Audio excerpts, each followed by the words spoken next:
I just got a new delivery from a DIY recording equipment. This is a DIY kit for a Neve 1073 style preamp for a lunchbox 500 series rack. We're gonna put this together.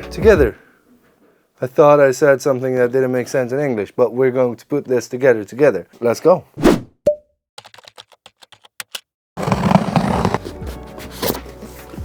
Never got to watch yourself.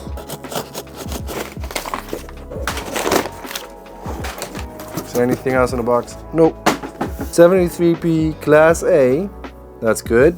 Mic preamp by DIY recording equipment. A manual, well, you know what we do with manuals?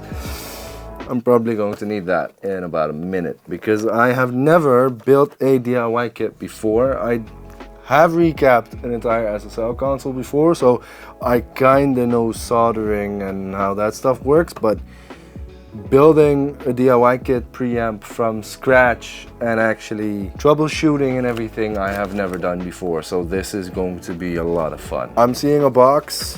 It says 73p transformers. The transformers are what make the Neves. I've got the real deal Neves over here. So after we're done building these, we're going to find out if they're actually worth it, or if you need to save up a little bit more money for the actual Neves. But the price difference between these is quite a bit. Okay, first a small transformer, Carnhill transformers, quality transformers. That might be a good thing. And then we get a big transformer. Wow, is this even gonna fit in a 500 series unit? That's massive. That's also a Carnhill transformer. So really high quality transformers. And then we have some more bits and pieces over here. A front plate.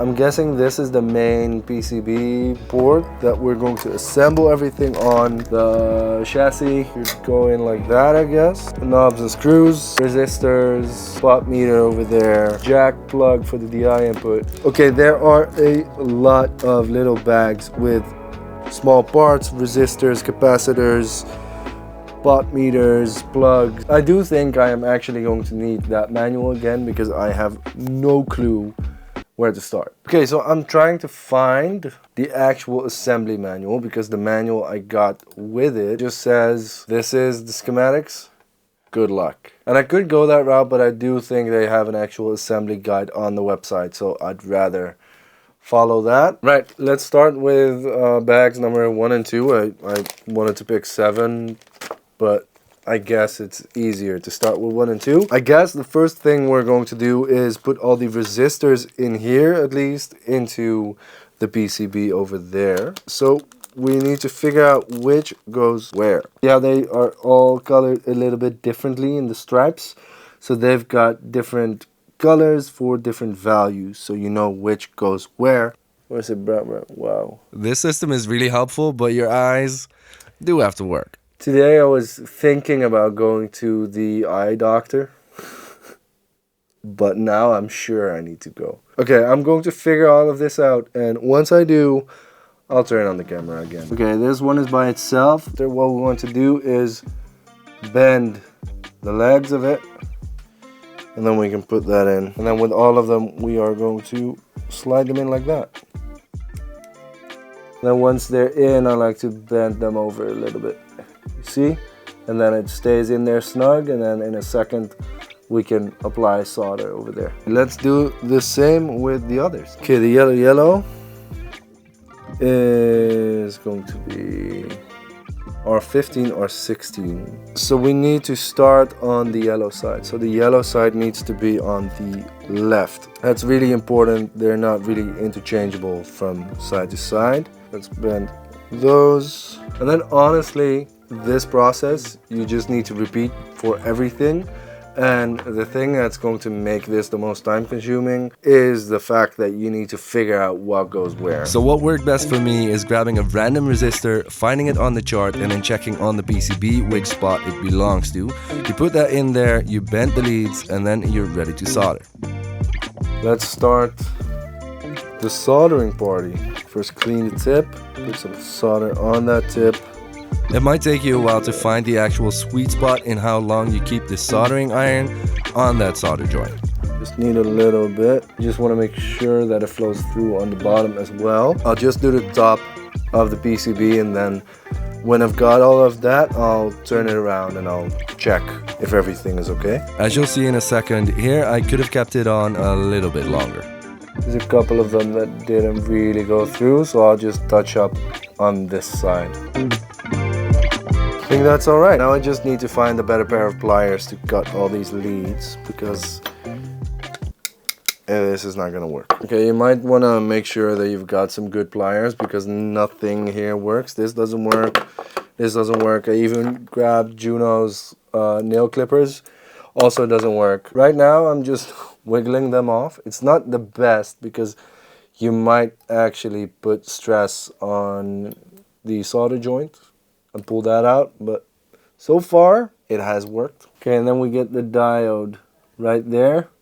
That's this bit, and I hope the camera is going to pick this up, but you can see over here it says D2, and then there's a line over there, and on the assembly manual it says follow the line that's on the diode and put that where the line is on the PCB. You can see that here it says the marking, and then on this side there's an actual gray line on the diode. So we actually need to match it up and put it like that. So it's stuff like that that's very important, because the flow of the current goes one way.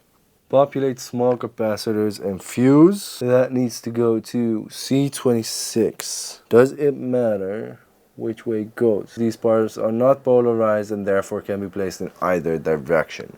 Okay, we do not need to worry about that. The large caps, these capacitors are polarized. There's also a line on one side and not on the other, so make sure that you're putting them on correctly. And over there you can see the line as well. Here you can see that the process is pretty simple. You just need to make sure to take your time to check and double check before actually soldering in those pieces. Later on in this video, you'll see a perfect example of why that part is so important.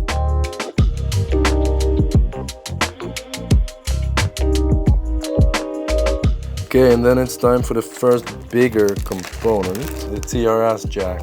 And that goes on, where? Here.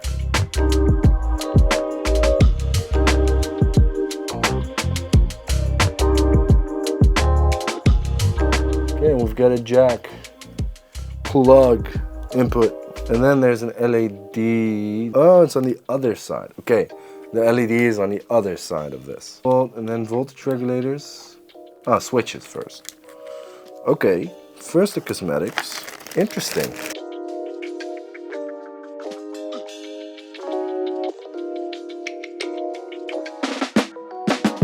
And let's solder some more. I apologize for the positioning of my left hand in this video. And then populate relay. What does the relay look like? I guess this is the relay that goes. See the line there?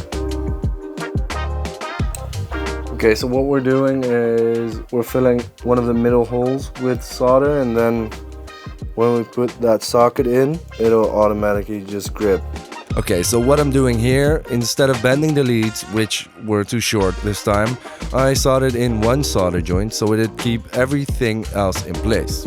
After that, you can easily do the rest of them without anything moving around. One of the holes is already filled up, and then we can do the rest of the holes. It's stuff like that that makes these things a little bit easier. Here I've got two transistors and a heatsink assembly that I need to put together before I can solder it on. While doing this, it is vital that they're insulated from each other so they're not shorting out. Okay, so that is the heatsink assembly. Very important is that this piece of gray cloth stuff is in between, because they have to be isolated from each other, because otherwise they'll get shortage and everything. That could be the difference between having a working 1073 and a not working 1073. Okay, so let's put that on there. I'm not sure if there's a way that it needs to go. Place the assembly so that the side with the insulator pad and the shoulder washer go into T8. Good that I checked that, because I had it the other way around. Alright, and that is on there as well. The next step it's telling me to do is testing the power. Now I don't have a multimeter here, we're going to have to skip this step. It also says in the tools that this is an optional tool, so I guess we're okay to continue without it. Troubleshooting might get a little bit harder later. Bag number 2. I've done all of this stuff over here. It's pretty much the same as what we already did with the resistors and all that stuff over there. Now it is time for step 3, which is going to be the very first transformer. So I'm excited. I'm curious how we're going to put this on this kit. I guess this needs to go on there. And we need to remove these 2 screws because apparently we're going to replace them with these. Where is that screwdriver I just had? Maybe I should have put the screws in before I started soldering. See if it's going to fit, but it's probably going to go like that. Oh, it's not even going to fit. It doesn't even fit on there properly. Okay, what's going on? Oh, soldered that in the wrong spot. That needed to go there. Now I need to desolder that stuff. Oh man, I messed up. This unit of a thing is called a desoldering gun. Okay, what this does is it heats up the solder and then you can suck it out. And that's exactly what I need right now, because I need to clear all of these soldering joints because I messed up. I have this thing because I recapped an entire SSL console over at Atlantic Studio, so I had to do this thing, the desoldering, putting on new caps and then resoldering, what was it, thousands of times. I'm not exactly sure anymore. I think there's 100 caps in every channel and there's 32 channels in a console, and then there's a center section, so 3,500 caps. And the thing is, this is 370 degrees, so it's quite a bit hotter than... Okay, yes. Success. But I'm missing a tooth. Luckily not in my mouth, but I am missing a tooth in this thing. I'm hoping I can fix that. Okay, that's back in there, but I really have to be careful not to do this again. Let's put that transformer on there. So it's a little bit different than before because now the feet are not sticking out. I just hope that with a little bit of solder in there, it's going to be okay. Alright, looks like it's on there. And then it is time for bag number 4. These are also resistors and everything, so I won't really cover that in that much detail because it's just the same process. But basically, more figuring out what goes where, soldering it in, trimming the leads.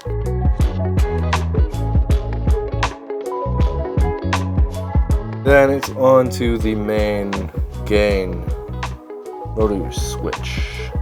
The manual says we're going to take a lot of care in soldering the rotary switch. This is because, like the input transformer, it is expensive, about $50, and almost impossible to remove once soldered. It needs to go on here, and you see all those little holes.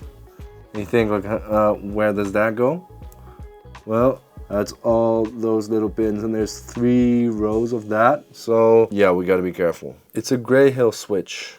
I think that is exactly the same switch that's in my AMS Neve 1073s. So it's quality components. Oh, I think it goes there. So these 3 go into the 3 bigger holes, and the other 527 go into the tiny holes there. But I think we need to check first because they're saying, like, you have to be careful and not mess this up. It says there all parts on the other side except for the switch. So the switch needs to go on this side. You sure? On this side it says all parts on the other side, so that must mean that all parts need to go on this side. I really hope that this is correct and we're not messing anything up. There's only one way to find out. I'm just gonna go ahead and solder everything. I am very glad that I decided to double check that, because nothing goes on the other side. The switch and the resistors all go on the one side. Okay, test gain. Again, we can't do that because we don't have a multimeter here, but I'll do all of that later. But I guess then those holes are supposed to be empty. They'll probably connect to something else. You might find those holes really useful for the testing part. We are skipping right now. And then it is time for bag number 5. Populate the resistors. It's like a robot. Populate the resistors. Populate the resistors. Populate the resistors. Let's populate the resistors. Think that's here? Is that here? Oh, here. Over here. R1. Huh? Oh, they're on the back. R1, 2, and 3 are on this side of the PCB, and then the rest is on the other side of the PCB. That's good to know. If I would have read the manual, I would have known. But this is basically the same as we've done about 20 times already. So I'll see you in a sec when I'm done with this. Next step are these transistors, and it's going there. With the amount of things you need to do, I'm really curious how much I have messed up. There's gonna be 2 videos of troubleshooting, I think. Could be that I made a massive error somewhere. Yeah, it could also be that I'm making that massive error right now. Doing this with a multimeter is useful, because then at least you can check if you're on the right track. Also, save yourself some time. Get clippers for these leads. Oh fuck. Are you shitting me? I needed to use transistor spacers. If you're like me, you might want to consider getting a desoldering gun, or at least like a desoldering pen, because they've got spring-loaded pens that you just solder like this, and then you stick the pen to it, and then because it's spring-loaded, it just sucks out all the solder. That's like fine if you're doing a kit like this and you only mess up once, hopefully, not 4 times like I did. But if you need to do an entire SSL console and everything, you need like a desoldering iron, because otherwise, if you're going to do that with the pen thing, you're gonna have a bad day. Eventually, I did manage to desolder them from the PCB and put the spacers on. I would definitely not recommend doing it my way, so you might want to make sure you read the manual one extra time. There's a couple more bits and pieces to go, so let's continue this assembly process. I think it's time for part number 6. The first thing I'm seeing again are transistors. So the very first thing I'm going to do is put on the spacers, just so I'm not making the same mistake again. It's never gonna stop. Okay, more resistors. I'm really building up my resistance to building this kit. Resistance. I wanted to do like an eye test, but if I manage to do this without messing anything up, I don't think I need one anymore. Brown, red, black, black, brown. Orange, orange, black, red, brown. Yellow, purple, black, black, brown. It really feels like playing bingo. Oh, this one time at bingo, I had them all correct. They didn't even give me a prize. They said I was cheating. This is not gonna make the video. Or maybe it is. Green, purple, blue. I'm turning 31 in 5 minutes. Why am I'm spending my 31st birthday building a 1073. Last year I was still partying. Now I'm just being responsible. Brown, gray, black, brown, brown. And the worst thing is, I am just having so much fun doing this. Gray, black, red, brown. One more minute. Bye-bye. I wanted to say bye-bye 20s, but that was last year. Black, brown, black, brown. That's not it? I just turned 31. Happy birthday to me. You know, sing that. You know, feel me. Sing with me. Happy birthday to me. Thank you for being here on my 31st birthday. And then that's what you get. I guess this pop meter is the output trim. We're almost done. Bag number 7. After this one, there's only one more to go. And yes, it is more resistors, but I think These are the last of them. And we've got transistors again, so you know what that means. We gotta use protection.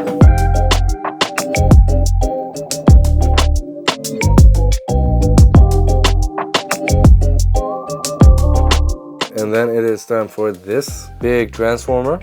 And there's a couple of things that we need to do. So there's a little piece of wire here. I hope you didn't throw that out because I almost did. And that needs to go in between 7 and 6. And then between 2 and 4 we also need to install a jumper. And I was already looking on the ground if I dropped it somewhere. But they say like, hey, you probably have a bag of these things laying around, because yes, these are the leads that I just got off. There should be a couple that are long enough to bridge that gap. You can just do something similar to that.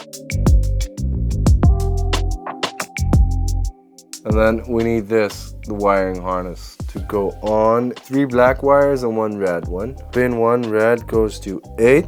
Okay, this part can get a little bit tricky. 2 goes to 5. So let me give you a pro tip. 3 goes to 3. Here I try to align all the wires and solder them in one go. 4 goes to 1, I guess. Yeah. But you might actually find it is easier if you align the first wire, solder that one, then align the second, directly solder that, the third, soldering, etc. And that is the big transformer done. So that's where this guy comes in.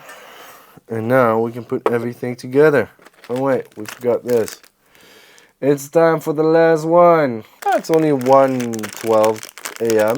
I'm also finishing this like I actually have a 500 series rack to test this, which I don't. So if I finish this build, I still won't know if it works. And I honestly didn't expect to finish it tonight.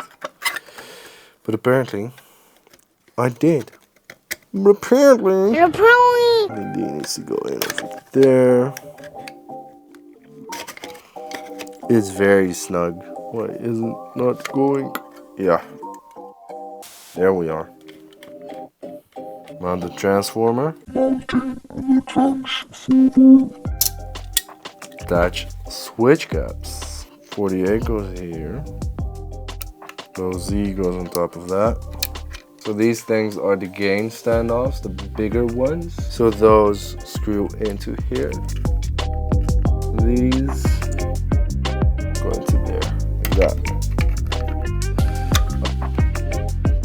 And this should go here, I think. So we need the small standoffs. Then it is time for the front panel. Nice. First, get everything in the right place. Yes. Okay, so that's very important that that LED slots into there, because that needs to be flush with the front plate. There we go.